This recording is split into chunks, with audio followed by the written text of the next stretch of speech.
দর্শক, বন্যা পরিস্থিতির আরও খবর জানাবো। রাঙামাটি ও নোয়াখালী থেকে যুক্ত হচ্ছেন আমাদের সহকর্মীরা। শুরুতেই চলে যাচ্ছি রাঙামাটিতে, সেখানে রয়েছেন আমাদের সহকর্মী জিয়াউল হক। জিয়া, মিলা, রাঙামাটির যে তথ্য যদি বলতে চাই, রাঙামাটিতে গত ৪ থেকে ৫ দিন ধরে আসলে যে টানা বর্ষণ হয়েছিল এবং পাহাড়ের উজান থেকে নেমে আসে পাহাড়ি ঢলে কাপ্তাই হ্রদের যে পানি বৃদ্ধি হয়েছে এবং আমি যে এলাকাটিতে রাঙামাটি শহরের খুব কাছে, এই শহরের বেশ কিছু এলাকায় এরকম পানিবন্দী অবস্থায় রয়েছে, সড়ক ডুবে গেছে এবং বাসাবাড়িতে পানি উঠেছে। অনেকেই আসলে এক দুর্ভোগের জীবন যাপন করছে এবং তারা আসলে কোথায় যাবে সেটাও আসলে সেভাবে ভেবে চিনতে পারছে না। এই দুর্ভোগের মানুষজনের সাথে আমরা একটু কথা বলতে চাই। একটু যদি আসলে কি ধরনের পরিস্থিতি আপনাদের একটু জানবেন একটু করে। পরিস্থিতি আসলে খুবই খারাপ। আপনি দেখতেই পাচ্ছেন যে পরিমাণে পানি উঠছে, যে টানা ৩-৪ দিন ধরে আপনার অতিবৃষ্টির কারণে এবং পাহাড়ি ঢলের কারণে চোখের পলকেই পানি উঠে গেছে। তার কারণে আমাদের এই রাস্তাঘাটে যাওয়া আসা, স্কুল, কলেজ, মাদ্রাসা, মসজিদে যাওয়া আসা এবং বিশুদ্ধ পানি এবং স্যানিটেশন ব্যবস্থা পানি নোংরা হয়ে যাচ্ছে।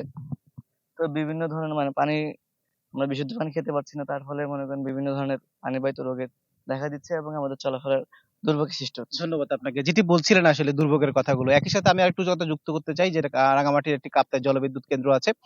সেইখানে সকাল ৮ টায় যে ১৬ টি সুইচ গেট দিয়ে আসলে ৯ ইঞ্চি করে পানি ছাড়া হয়েছিল। দুপুরে কিন্তু সেটি আবার বন্ধ রাখার কথা আমরা কিছুক্ষণ আগে জানতে পেরেছি যে দুপুরবেলা যে কর্তৃপক্ষ বন্ধ করেছেন। কারণ উনি ওনার জলবিদ্যুৎ কেন্দ্রের তত্ত্বাবধায়ক বলছেন যে এখন পর্যন্ত যেহেতু বৃষ্টিপাত হয়নি গত ৪৮ ঘন্টায়, সেহেতু যদি পানিটা যেভাবে ছেড়ে দেওয়া হয় তাহলে ভবিষ্যতে আসলে যে উৎপাদন করতে হয় বিদ্যুৎ, সেখানে ঘাটতি হবে বলে সেই হিসেবে খুলে দেওয়া হয়েছে। যদি বৃষ্টিপাত হয় তাহলে আবারও খুলে দেওয়ার কথা তিনি আমাদের জানিয়েছেন। মিলাই ছিল রাঙামাটি থেকে আমার কাছে সবশেষ তথ্য। জিয়াউল হক, ধন্যবাদ আপনাকে। এ নিয়ে আরও জানাতে নোয়াখালী থেকে যুক্ত হয়েছেন আমাদের আরও এক সহকর্মী সুমন ভৌমিক। সুমন, মিলা, নোয়াখালীতে আসলে বৃষ্টি কমছেই না। আজকে সকাল থেকে আমরা এখনো পর্যন্ত কিন্তু বৃষ্টি দেখতে পাচ্ছি। কালকে যেটুকু কমেছে সেই পরিমাণ কিন্তু আবার বেড়েছে, আবার কোথাও কোথাও অনেক বেশি বেড়েছে। এটার একটি কারণ হচ্ছে ফেনীর যে বন্যার পানিগুলো সেগুলো আসলে এখন কাল হয়ে দাঁড়িয়েছে নোয়াখালীর জন্য।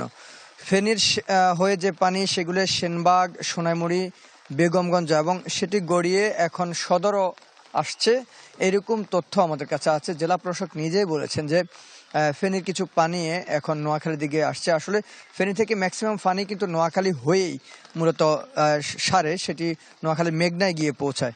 তো যেহেতু মেঘনায় যাওয়ার পথ কয়েকটি রয়েছে, সেক্ষেত্রে কিছু কিছু খাল রয়েছে যেগুলো আসলে ভরাট হয়ে গেছে কিংবা দখল হয়ে গেছে, এগুলো সরু হয়ে গেছে। ফলে হচ্ছে ওই পানিগুলো কিন্তু উপচে পড়েই নোয়াখালীর সেনবাগ বা বেগমগঞ্জ হয়েই কিন্তু নোয়াখালীর বিভিন্ন জায়গায় পড়ছে। আজকে এই কারণেই মূলত পানি বৃদ্ধি পেয়েছে, যেটি আমরা প্রায় দুপুরের পর থেকে বেগমগঞ্জ এবং সোনাইমুড়ির কয়েকটি অংশে গিয়েছিলাম। সেখানে গিয়ে কিন্তু মানুষের যে দুর্ভোগ, বিবর্ণ একেবারে অবর্ণনীয় দুর্ভোগের যে শিকার হচ্ছে মানুষ, সেটি দেখতে পেলাম। তারা বলছে যে গতকালকে পানি যতটুকু কমেছে তার চাইতে অনেক বেশি কিন্তু আজকে আবার বাড়তে শুরু করেছে, এটি বলছে ওখানকার মানুষ। তবে যে বৃষ্টিপাত শুরু হয়েছে এতে আসলে আরও বৃদ্ধি পাবে হয়তো পানি, এমনটা কিন্তু মানুষের মধ্যে শঙ্কা কাজ করছে। মিলা। সুমন ভৌমিক, ধন্যবাদ আপনাকে। দর্শক, রাঙামাটি ও নোয়াখালী থেকে যুক্ত হয়েছিলেন আমাদের সহকর্মীরা।